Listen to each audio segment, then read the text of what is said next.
reconocer a nuestro Dios otra vez en oración. Señor nuestro, te pido que obres en esta mañana en nuestros corazones. Señor, Espíritu Santo, trabaja en nosotros. Estamos aquí para adorarte, pero sabes que venimos a veces con pensamientos en otras cosas y venimos con cargas, con deseos, y te pido, Señor, que quites distracciones de la mente, que le des claridad, que obres, Espíritu Santo, para santificar a los tuyos y a salvar a los que están en medio nuestro, que no se han convertido. Pido estas cosas en el nombre precioso de Cristo. Amén. Amén. Queremos pausar lo que estábamos haciendo. Estamos concluyendo una serie sobre la salvación. Vimos la salvación inicial, el proceso de transformación de él que se ha convertido a Cristo, y luego pues la salvación final, que uno va a estar con Cristo durante toda la eternidad. Queremos pausar esto un par de semanas para enfocarnos en un evento muy importante en el calendario, que es la Pascua, y recordar lo que es la Pascua verdadera. Porque procesión hay, o chocolate, conejito de chocolate, o un día más libre, sin trabajo, y queremos entonces, como cristianos, pensar en la verdadera Pascua, que es muy significativa para nosotros. Va más allá de un desfile en el cual uno pone una rama y que algo que es chulo o algo religioso, que a ver si una obra más me va a dar cierto favor con Dios o algo así, que es el verdadero significado de la Pascua. Entonces, en los evangelios vemos que el domingo antes de la Pascua, unos días antes de la Pascua, era el domingo de Ramos o de Palma, no sé cómo lo llaman aquí exactamente, pero puede ser llamado así.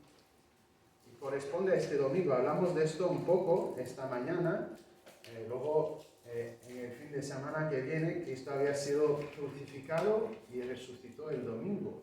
Entonces, tomamos un tiempo para recordar estas verdades y lo que es el significado real de la Pascua.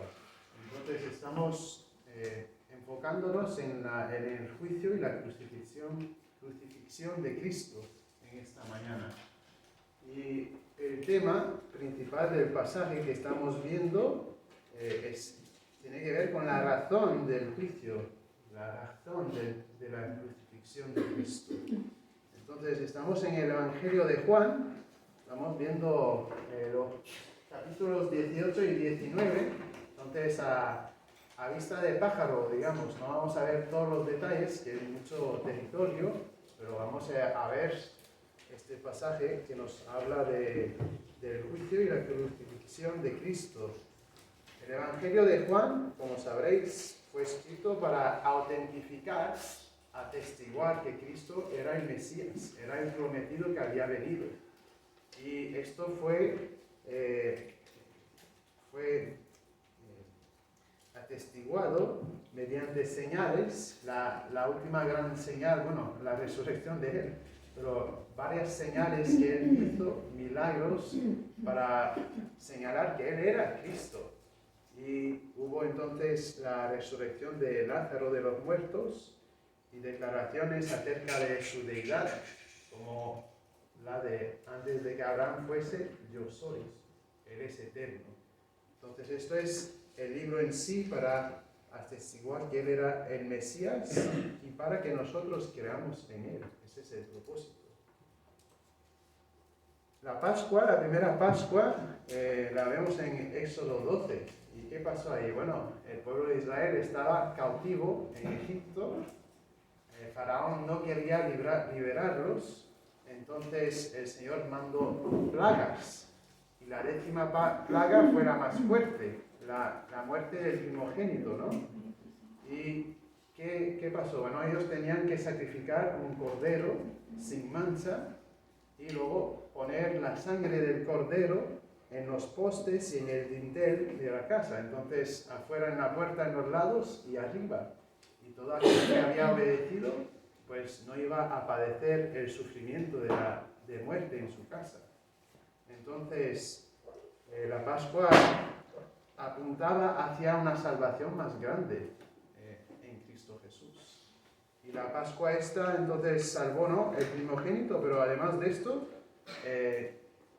fue lo que causó que Faraón por fin los dejara irse. O sea, la redención del pueblo de Israel desde Egipto. Entonces, esto es la primera Pascua en la historia. Y cuando vamos a los Evangelios, vemos que Cristo es nuestra Pascua. Él es el Cordero que fue entregado por nuestros pecados. Vemos en 1 Corintios 5:7, por ejemplo.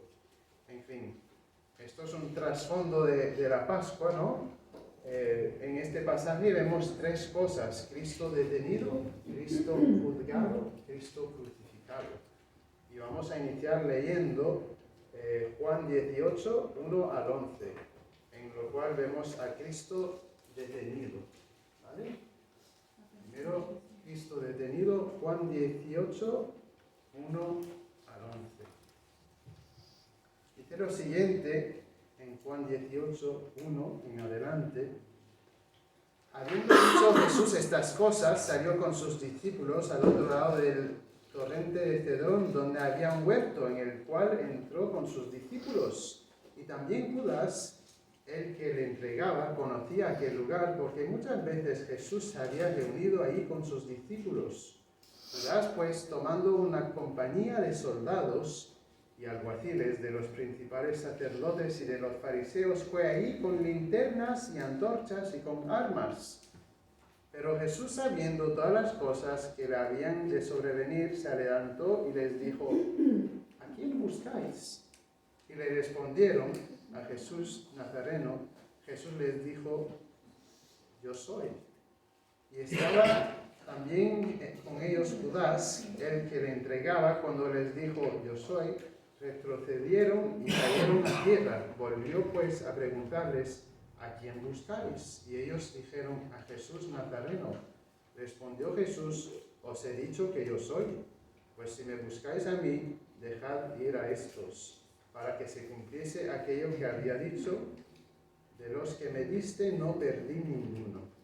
Entonces Simón Pedro, que tenía una espada, la desenvainó e hirió al siervo del sumo sacerdote y le cortó la oreja derecha, y el siervo se llamaba Malco. Jesús entonces dijo a Pedro: mete tu espada en la vaina. La copa que el Padre me ha dado, ¿no la he de beber? Entonces aquí Cristo detenido, ¿no? Judas entra y están en el jardín o en el huerto, que los otros evangelios nos explican que es el jardín de Getsemaní. Entonces los distintos evangelios tienen detalles que otros no tienen y se complementan. Vamos a ver algunos de los detalles, pero no todos. Entonces, en el huerto de Getsemaní, y dice que esto se encuentra al otro lado del torrente de Cedrón. Entonces, uno ve aquí a Judas entregando con una compañía de soldados romanos. Una compañía que llevaba 1000 soldados, 700 y pico a pie y 200 y pico con caballo. Y va con fuerza, y va en serio para buscar a Jesús. Y luego el pasaje nos quiere dejar muy claro que Jesús sabía. Lo primero que nos dice, después de dar un poco la escena que está ocurriendo, dice en el 4: pero Jesús, sabiendo todas las cosas que le habían de sobrevenir, se adelantó y les dijo. Jesús sabía todo. De hecho, en Juan 17:1 dice lo siguiente: Padre, la hora ha llegado, ya ha llegado la hora. Él estaba preparado, había orado a Dios su Padre, habían tenido comunión, estaba preparado. Y a sabiendas, pues Jesús les pregunta: ¿a quién buscáis? Y cuando responden, Jesús no escapa, ¿no? Dice, yo soy. Y luego se repite por énfasis, ¿no? Yo soy. 2 veces en los versículos 5 y 6 y otra vez en los versículos 7 al 8. Y entonces en el 9 vemos que al más pequeño detalle Jesús tenía todo planificado para que se cumpliese aquello que había dicho el Padre. De los que me diste no perdí ninguno. Entonces cada detalle Cristo lo tenía ordenado según el plan de Dios su Padre. Y luego vemos a nuestro hermano Pedro, impetuoso, ¿no? Él, vamos a resolver, son 1000, Jesús con sus discípulos, vamos a acabar con esto. Pero ¿qué le dice el Señor? ¿Qué le dice el Señor? Mete tu espada en la vaina, la copa que el Padre me ha dado, no la he de beber. O sea, Pedro, no entiendes, yo vine a esto, yo sé lo que está ocurriendo, os he enseñado de que yo venía a morir. Y Pedro, con amor sincero pero equivocado, ¿no? Se deja llevar por el momento, ve la hora tenebrosa y todo lo demás como que no está pensando en el propósito de Cristo y él sale con la espada, yo voy a resolver esto, pero estaba equivocado, con la razón nublada por la hora difícil que padecía. Y bueno, a nosotros hoy en día vemos horas tenebrosas, dificultades. Miramos alrededor la gente negando a la misma imagen del ser humano creado en la imagen de Dios, negando la existencia de Dios, negando lo que es el matrimonio que Dios ha creado, la familia, los roles. Y en horas tenebrosas, pues tenemos que actuar conforme al plan de nuestro Dios. Lo primero es Cristo detenido, ¿no? Pero Cristo detenido sabe todo y acepta este plan soberano del Padre. Entonces está él a sabiendas y soberano sobre lo que iba a pasar. Él no fue sorprendido, era soberano viniendo a sabiendas de lo que iba a pasar. Luego el pasaje pasa a la interrogación, lo interrogan y entonces hay el juicio de Cristo. Cristo es juzgado. Vamos a leer esa porción, es un poco más grande, pero vamos a leerla de Juan 18, 12 en adelante, ¿no? Hasta el 19, 15. Vemos el juicio de Cristo aquí. Dice la palabra de Dios en Juan 18, 12. Entonces la compañía de soldados, el tribuno y los alguaciles de los judíos prendieron a Jesús y le ataron. Y le llevaron primeramente a Anás, porque era suegro de Caifás, que era sumo sacerdote aquel año. Era Caifás el que había dado el consejo a los judíos de que convenía que un solo hombre muriese por el pueblo. Y seguían a Jesús Simón Pedro y otro discípulo. Y este discípulo era conocido del sumo sacerdote y entró con Jesús al patio del sumo sacerdote, mas Pedro estaba fuera a la puerta. Salió pues el discípulo que era conocido del sumo sacerdote y habló a la portera e hizo entrar a Pedro. Entonces la criada portera dijo a Pedro: ¿No eres tú también de los discípulos de este hombre? Dijo él: no lo soy. Y estaban en pie los siervos y los alguaciles que habían encendido un fuego porque hacía frío, y se calentaban, y también con ellos estaba Pedro en pie calentándose. Y el sumo sacerdote preguntó a Jesús acerca de sus discípulos y de su doctrina.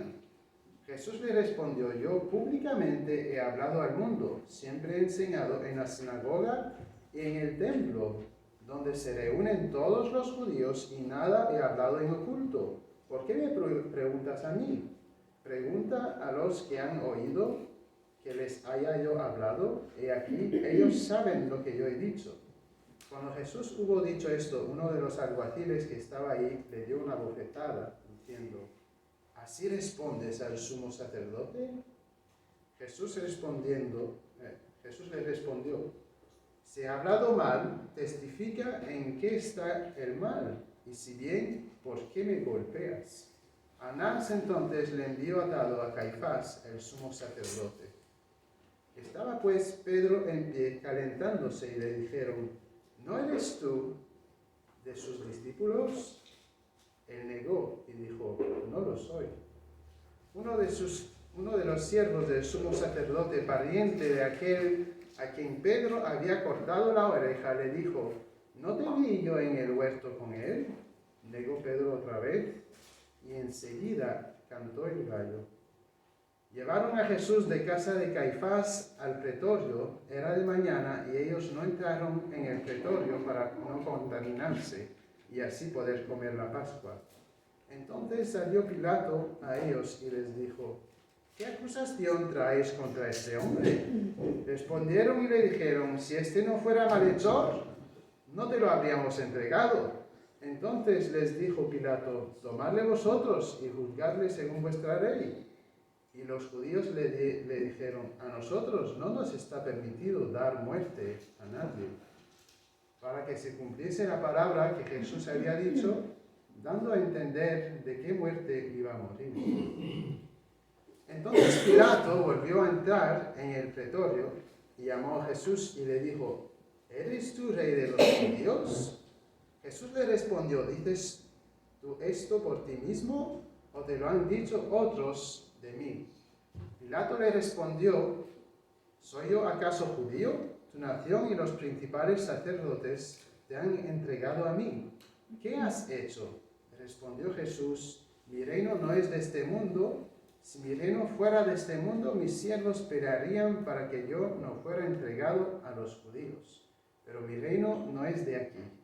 Le dijo entonces Pilato luego: ¿eres tú rey? Respondió Jesús: tú dices que yo soy rey. Yo para esto he nacido, y para esto he venido al mundo, para dar testimonio a la verdad. Todo aquel que es de la verdad oye mi voz. Le dijo Pilato: ¿qué es la verdad? Y cuando hubo dicho esto, salió otra vez a los judíos y les dijo: yo no hallo en él ningún delito, pero vosotros tenéis la costumbre que os suelte uno en la Pascua. ¿Queréis pues que os suelte al rey de los judíos? Entonces todos dieron voces de nuevo, diciendo: no a este, sino a Barrabás. Y Barrabás era ladrón.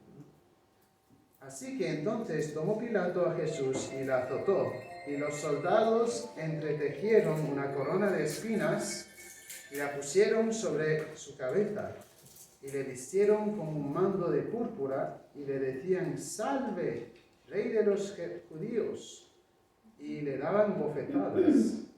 Entonces Pilato salió otra vez y les dijo: mirad, os lo traigo fuera, para que entendáis que ningún delito hallo en él. Y salió Jesús llevando la corona de espinas y el manto de púrpura. Y Pilato les dijo: he aquí el hombre. Cuando le vieron, los principales sacerdotes y los alguaciles dieron voces diciendo: crucifícale, crucifícale. Pilato les dijo: tomadle vosotros y crucifícale, porque yo no hallo delito en él. Los judíos respondieron: nosotros tenemos una ley, y según nuestra ley debe morir, porque se hizo a sí mismo hijo de Dios.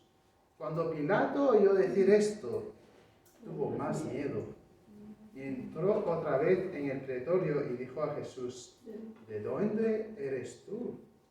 Mas Jesús no le dio respuesta. Entonces le dijo Pilato: ¿a mí no me hablas?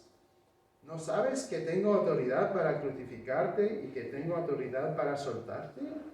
Jesús respondió: ninguna autoridad tendrías contra mí si no te fuese dada de arriba. Por tanto, el que a ti me ha entregado, mayor pecado tiene.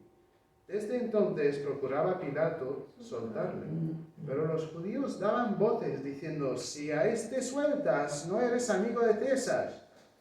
Todo el que se hace rey a César se opone. Entonces Pilato, viendo esto, llevó fuera a Jesús y se sentó en el tribunal en el lugar llamado el Enlosado, y en hebreo Gabatá. Era la preparación de la Pascua y como la hora sexta.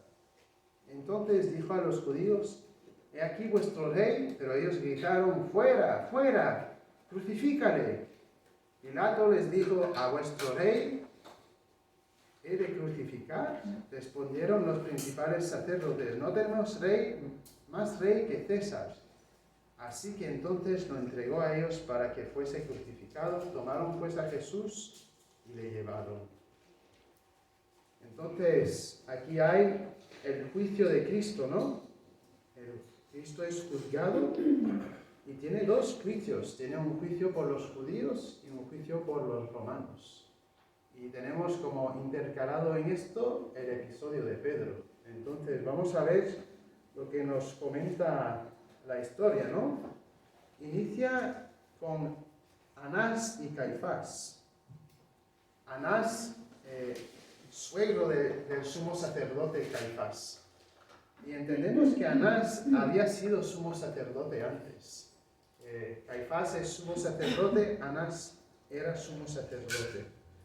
Y Caifás, en el versículo 14, él ya tenía determinado lo que quería para Jesús. El juicio, pues era para matarlo, no era para ver si se le iba a hacer algo. Querían matarlo. Querían matarlo.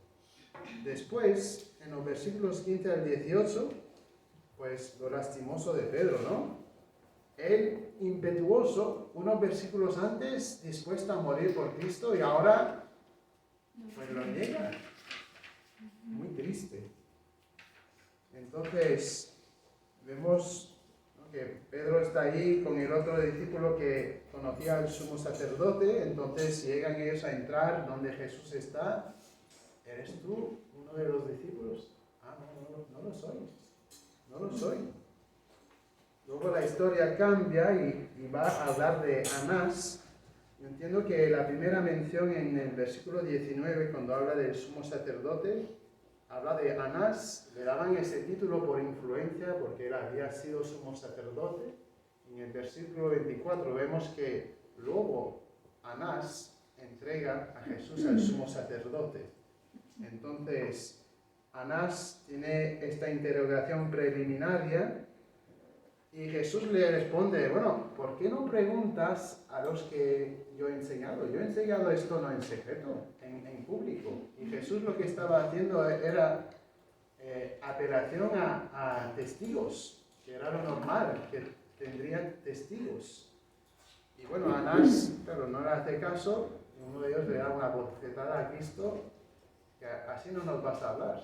Entonces, Cristo está defendiendo su inocencia, ¿no? Pero si he dicho algo mal, dímelo. No he hecho nada mal. Entonces, la inocencia de Cristo inicia a ser destacada aquí en el proceso de interrogación. Luego volvemos a Pedro, ¿no? Los versículos 25 al 27. Y dice dos veces más, ¿no? Estaba ahí y le dijeron: ¿no eres tú de sus discípulos? Él negó y dijo: no lo soy. Y luego otra vez, el 26, uno de los siervos del sumo sacerdote dice: ¿no te vi en el huerto con él? Negó Pedro otra vez. Y enseguida cantó el gallo. Y Pedro se recordó, ¿no?, de la profecía. Y como fue mencionado en la primera hora, cuando tuvimos la cena del Señor, ¿cuál fue la reacción de Pedro? Pedro estaba en pecado, pero se arrepintió. Lloró amargamente, nos dice Mateo 26, 75. Entonces, ¿qué hacemos de este episodio con Pedro? Bueno, nos hace pensar en nuestra propia debilidad. Pedro pecó, pero también en la gracia de Cristo, que perdonó hasta pecados que no dirán, ¿qué pecado más feo? ¿No? Cristo murió por todos nuestros pecados, y por este también. Y Pedro se había arrepentido y luego continuó en el camino, ¿no? Reusados por Dios. Vemos que al final de este Evangelio, en el capítulo 21, Jesús resucitado le dice a Pedro, Pedro, ¿me amas? Sí, pues pastorea mis ovejas. Y hay esta conversación que ellos tienen. Entonces, lo de Pedro, y después vamos al juicio de los romanos. En el versículo 28 en adelante, vamos de la casa de Caifás al pretorio. Y el pretorio, pues, ¿qué era esto? El pretorio era el cuartel general del comandante militar romano o del gobernador. Entonces Pilato está ahí, él es quien manda. Y lo tienen que llevar a los romanos porque los judíos pues estaban debajo del imperio romano, ¿no? Entonces no tenían ellos última palabra en asunto de matar a alguien, no podían hacerlo. De eso vamos a ver esto en un par de versículos. En fin, entonces muy de mañana lo llevan a Pilato. Y lo irónico, lo triste, es que el sumo sacerdote dice, bueno, yo no puedo entrar ahí porque no quiero contaminarme y así no puedo comer la Pascua. Pero ya estás muy sucio, ya estás muy contaminado. Estás pues intentando matar a tu propio Mesías, que fue profetizado. Entonces ellos, no vamos a entrar para no contaminarnos, pero estaban muy contaminados. Entonces, ¿qué le dicen a Pilato? Versículos 30 y 31. Es criminal. O sea, no te vamos a traer a un inocente. Es que es malo. Y te tenemos que llevarlo porque merece crimen. Y luego tienen interacción en los versículos 31 y 32. Y ahora entendemos lo que ellos querían hacer. 18:31. Entonces les dijo Pilato, tomadle vosotros, juzgadle según vuestra ley. Y los judíos le dijeron, a nosotros no nos está permitido dar muerte a nadie. Sabían, ¿no?, que tenían que tener el permiso de los romanos para matar a alguien. Y esto en el 32 fue hecho para que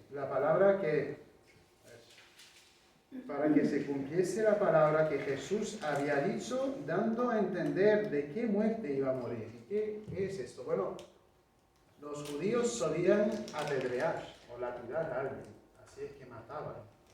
Eso era lo más normativo según la ley de Moisés, pero sabíamos y fue profetizado que Cristo iba a ser levantado, ¿no?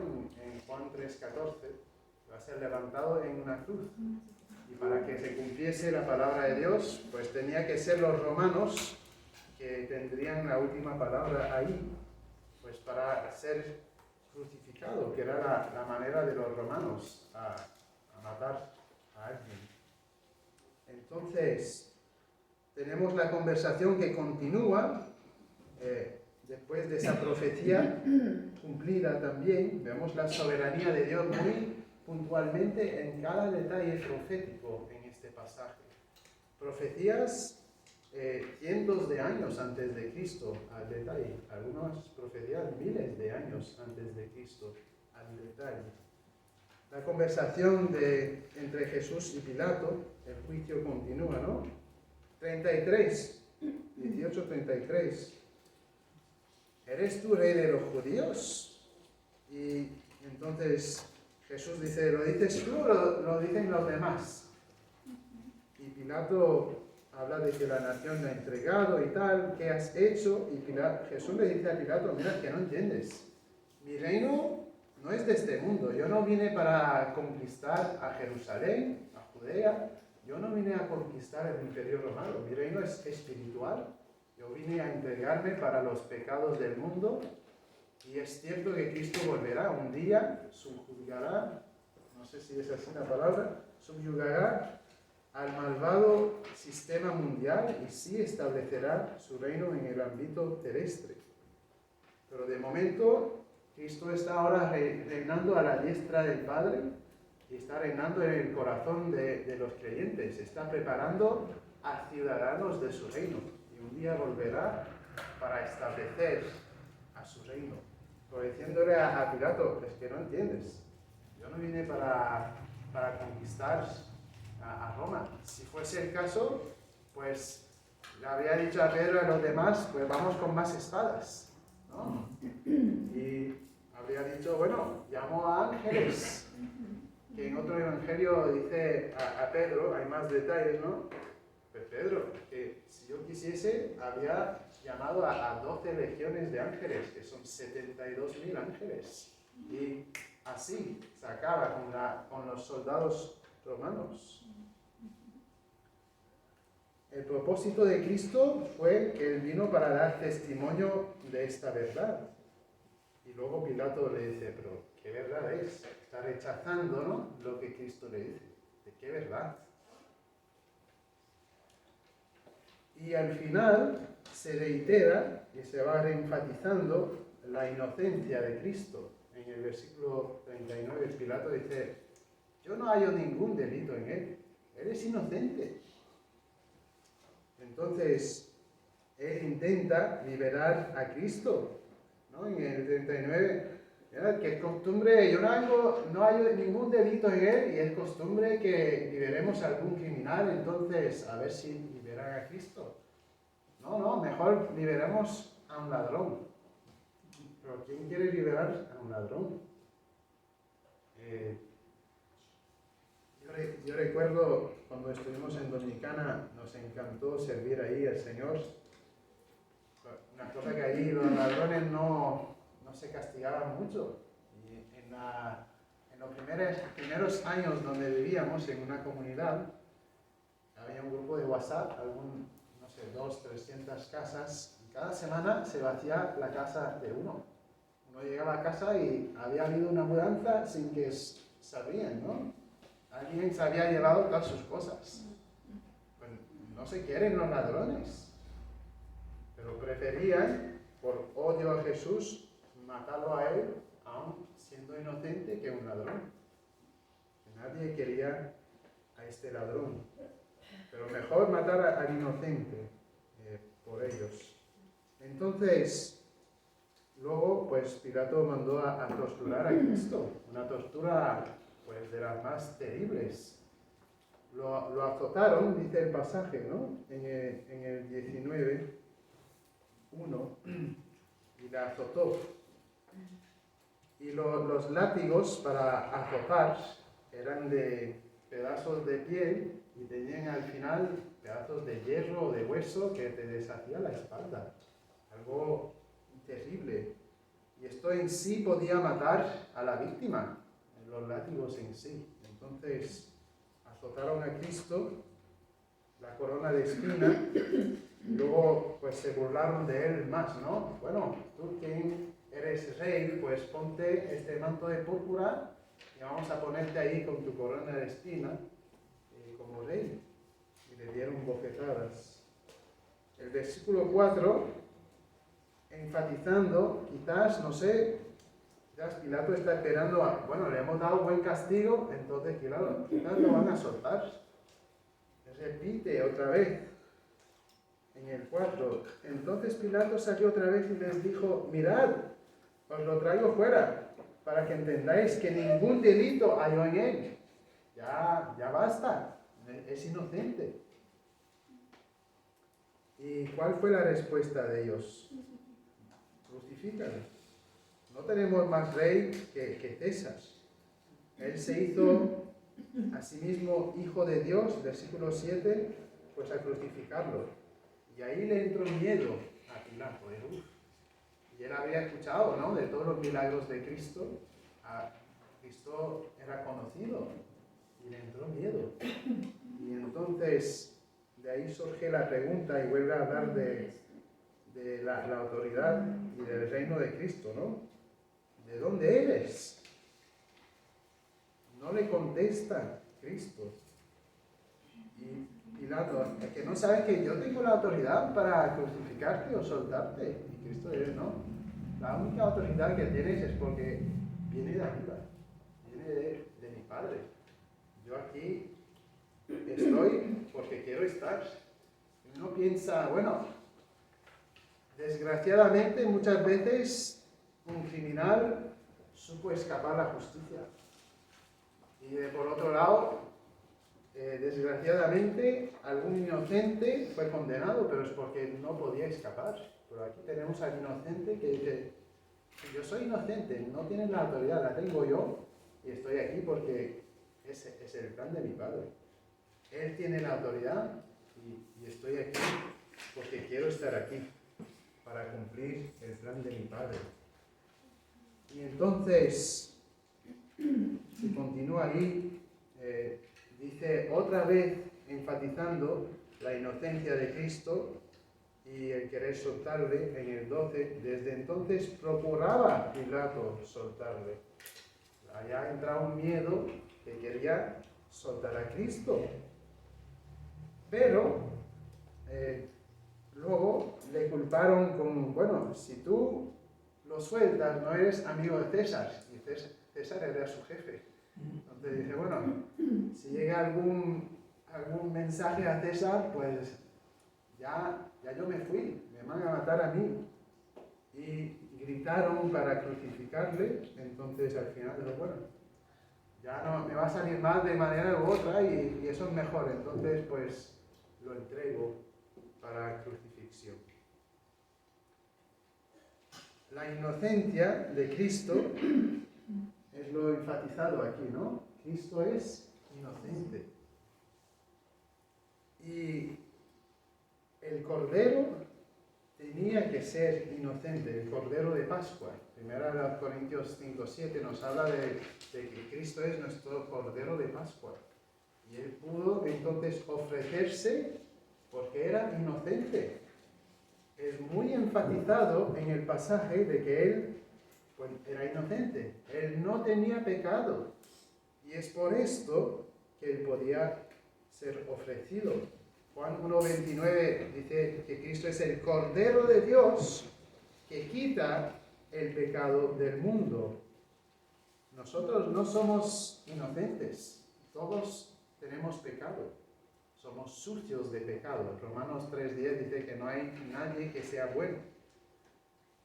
Isaías 64:6 lo pone en términos más fuertes y nos dice, voy a buscarlo para tener las palabras exactas, 64:6.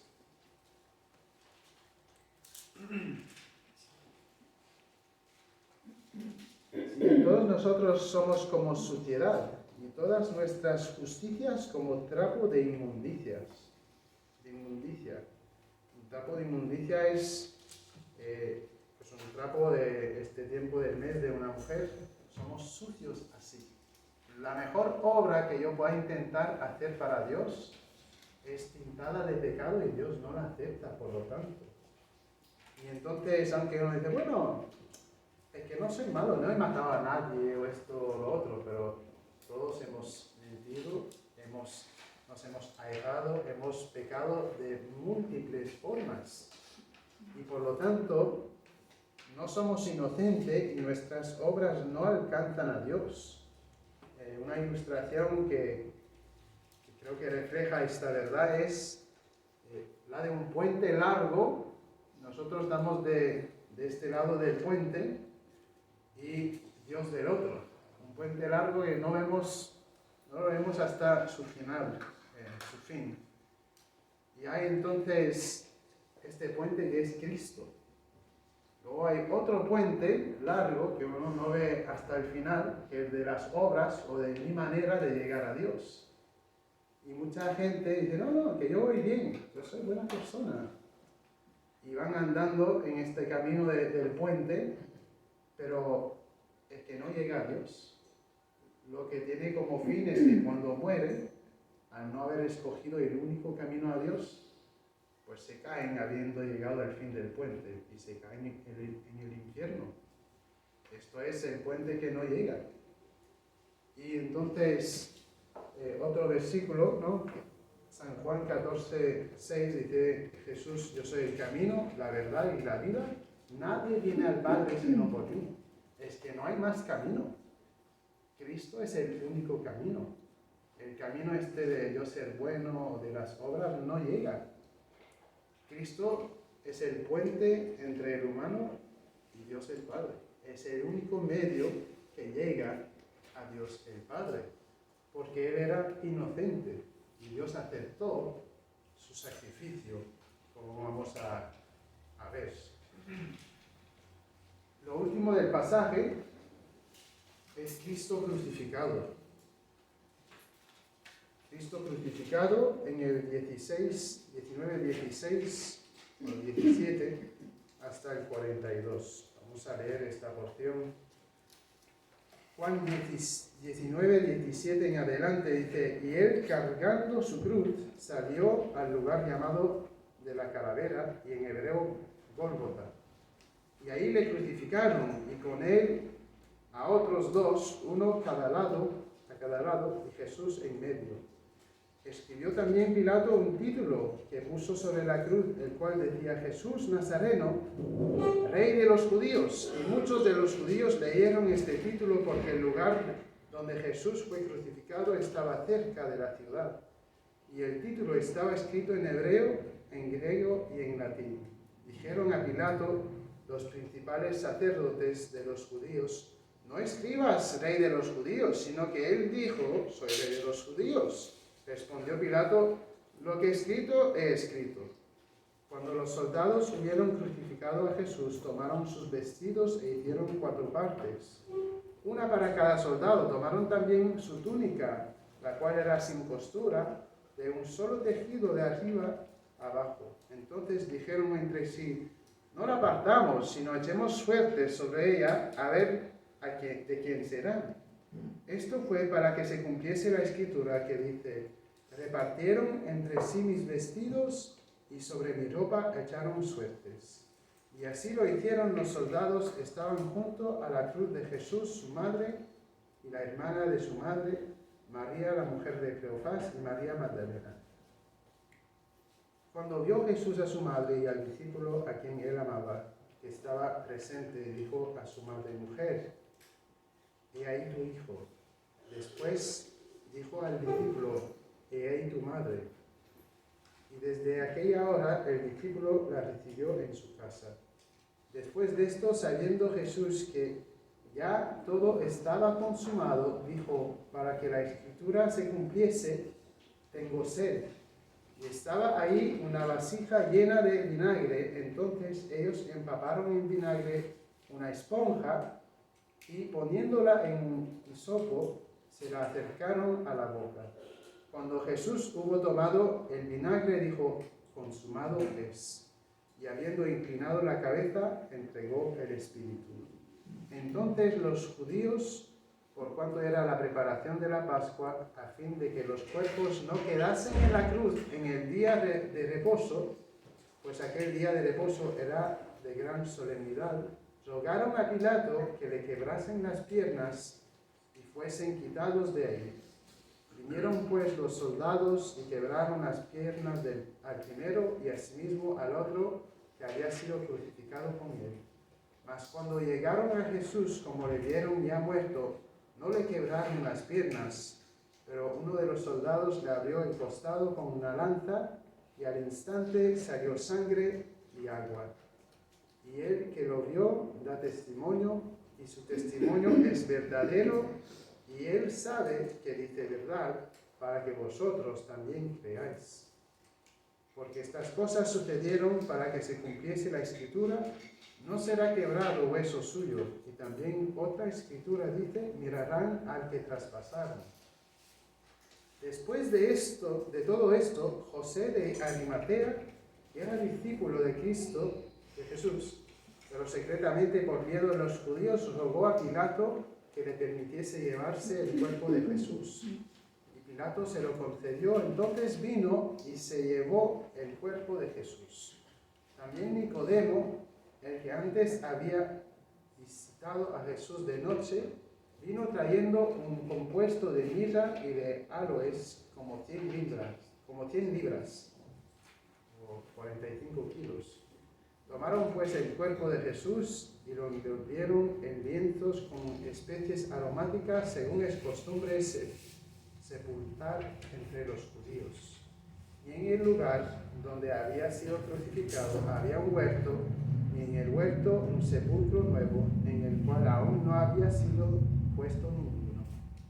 Ahí pues, por causa de la preparación de la Pascua de los judíos, y porque aquel sepulcro estaba cerca, pusieron a Jesús. Pues vemos, ¿no?, la crucifixión, y la crucifixión era muy vergonzosa, ¿no? Llevar su propia cruz, que Jesús había iniciado el llevar la cruz, pero por el peso. En otro evangelio vemos que por las heridas había sido demasiado difícil, y uno llamado Simón de Cirene continuó. En Mateo 27 vemos esto. Gólgota, o de lugar de la calavera, podía ser por un monte en forma de esto, que se llamaría así el lugar, o sencillamente porque es donde mataban a personas, ¿no? Entonces, la crucifixión era clavar clavos aquí, en las manos o en las muñecas, y luego un clavo a veces era los dos pies encima, y te clavaban un clavo en los dos pies, o te separaban los dos pies para clavarlos.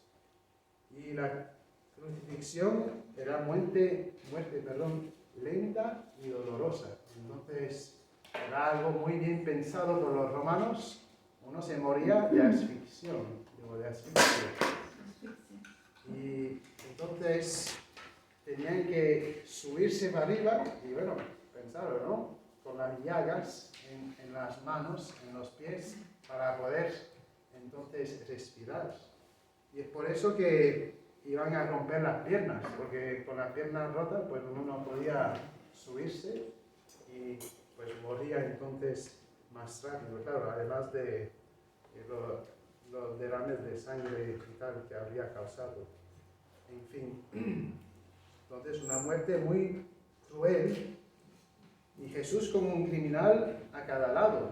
Y no lo vemos en este evangelio, pero como dije, se complementan los evangelios. En Lucas 23 se nota que los dos criminales, uno se burla de Cristo y otro lo acepta, otro cree en él. Y Cristo en la misma cruz cruenta, enfocado en la misión de su Padre, ¿no? Le dice que hoy estarás conmigo en el paraíso.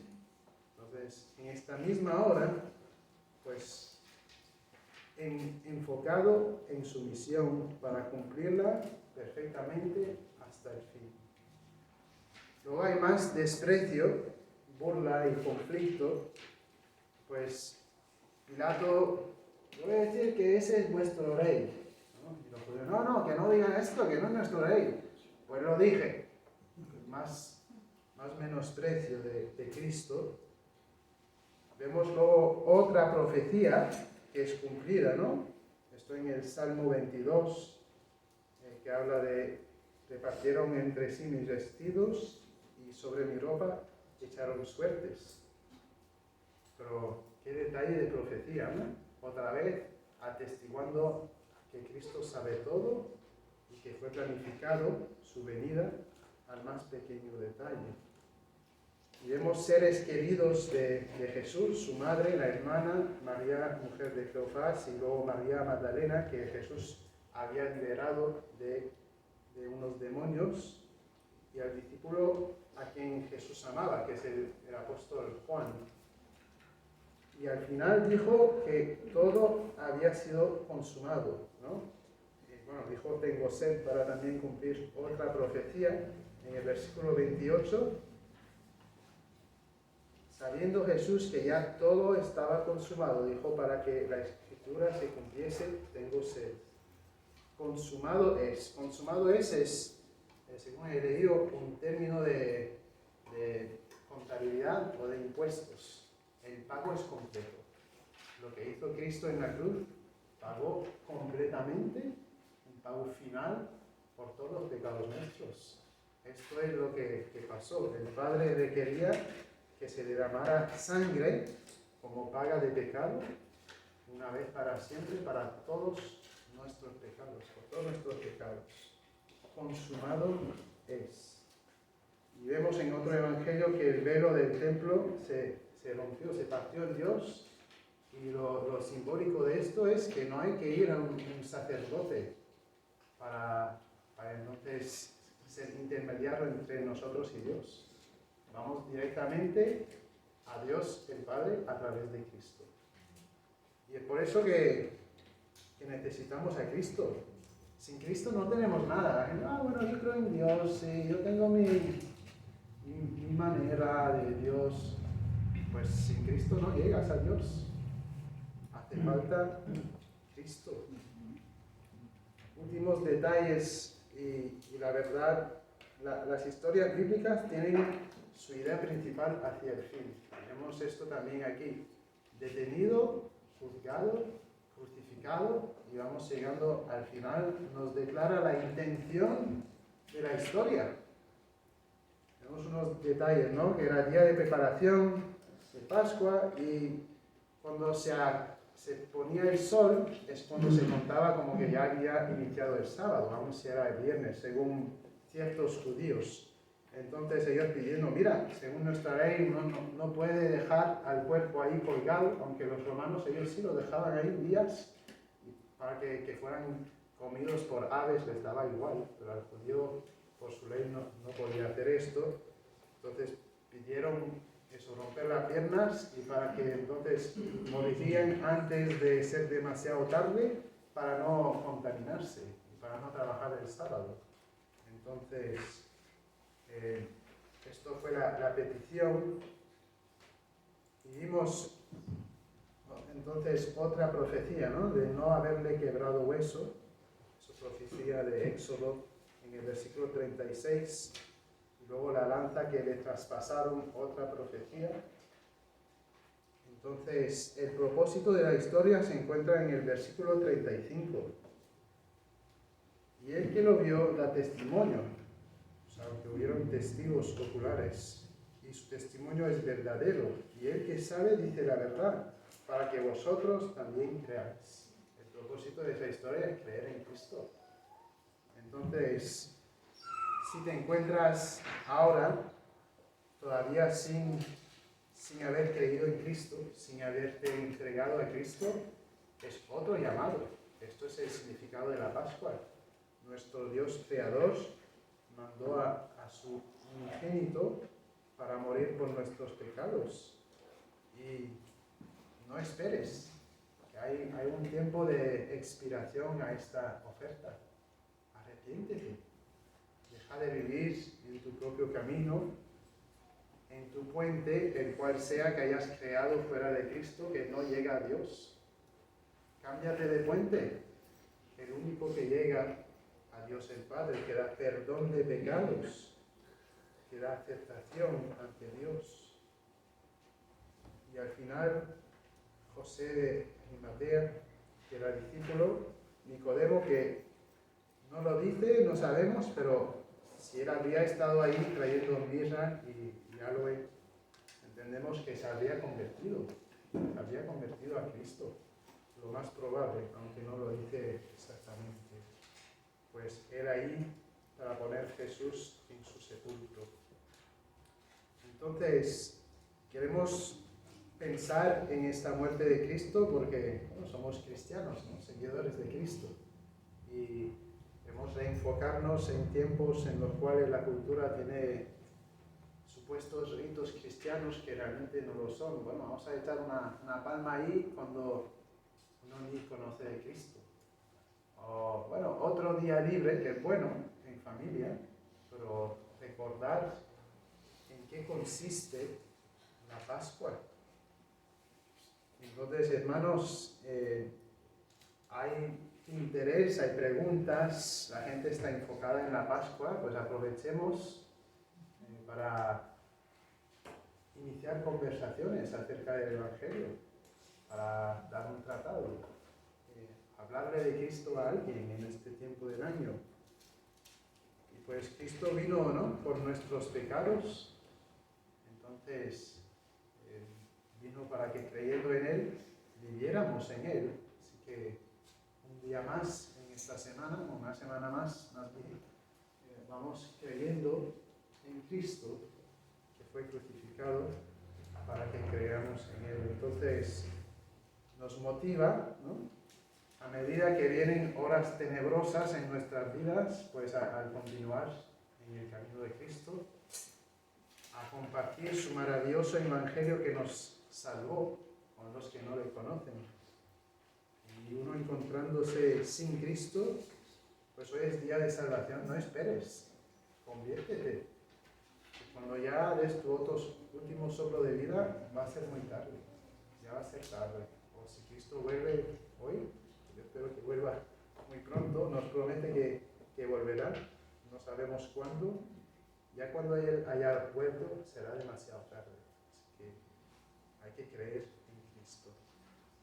Que Dios bendiga su palabra y que nos ayude a andar en sus caminos por su gracia y para su gloria.